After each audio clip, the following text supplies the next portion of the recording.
ప్రజాప్రతినిధి న్యూస్ కి స్వాగతం.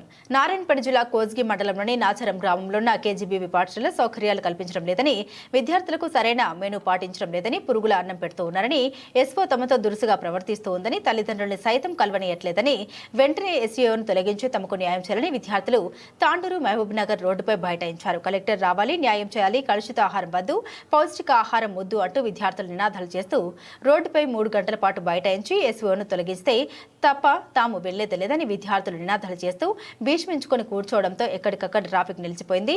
సేడ్ రాష్ట్ర నాయక్ ఎస్ఐ బివి రమణ అక్కడికి చేరుకున్న ప్రయాణికులకు ఇబ్బంది తలెత్తకుండా ట్రాఫిక్ ని క్లియర్ చేశారు. సీఎం మాజీ సర్పంచ్ వెంకటరాములు తహసీల్దార్తో మాట్లాడిస్తామని విద్యార్థులకు నచ్చ చెప్పడంతో అక్కడి నుండి తహసీల్దార్ కార్యాలయానికి విద్యార్థులు తీసుకెళ్లారు. అప్పటికే అక్కడికి చేరుకున్న జీసీడీఓ పద్మాలని విద్యార్థుల సమస్యలు అడిగి తెలుసుకున్నారు.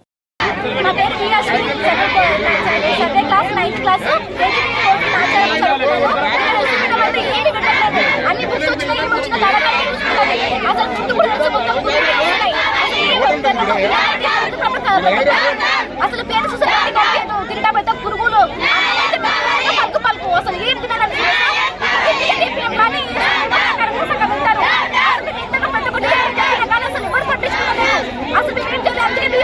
వచ్చినాం. ఇంత వచ్చిన కలెక్టర్ రావాల్సిందే. ఎస్ మేడం అదే మాకు వద్దు. ఎస్ మేడం మాకు వద్దు. మాకు జరగాలి న్యాయం.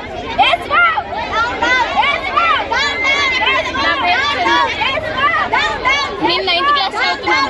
అసలు ఎస్ మేడం ఏది పట్టించుకోవట్లేదు. మాకు ఎంత ఫీవర్ వచ్చినా ఏమైనా సరే ఆఖరికి మాకు మా పైకి వచ్చినాక లాస్ట్కి తర్వాత తను చూపిస్తుంది. మాకు ఫుడ్ సరిగా లేదు.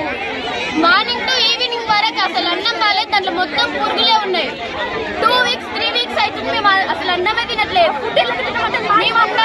మాకు కావాలి మేడం, వేరే మేడం కావాలి.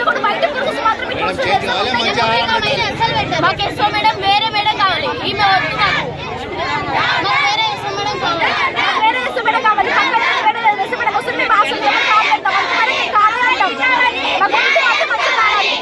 ఇక్కడ పెద్ద పెద్ద వాళ్ళందరూ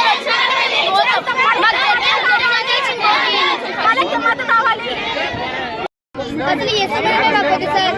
అసలు మెను ప్రకారం పెట్టేదని కూడా సరిగా పెట్టేది సార్. అన్ని అందులో పురుగులే ఉంటాయి సార్. అసలు బుక్స్ ఇచ్చినా మాకు సరిగ్గా ఇవ్వదు సార్. అసలు ఏమి సరిగ్గా ఇవ్వదు సార్. అందుకే ఎస్ మేడమే మాకు వద్దు సార్. అందుకే మేము ధనేస్తున్నాం సార్.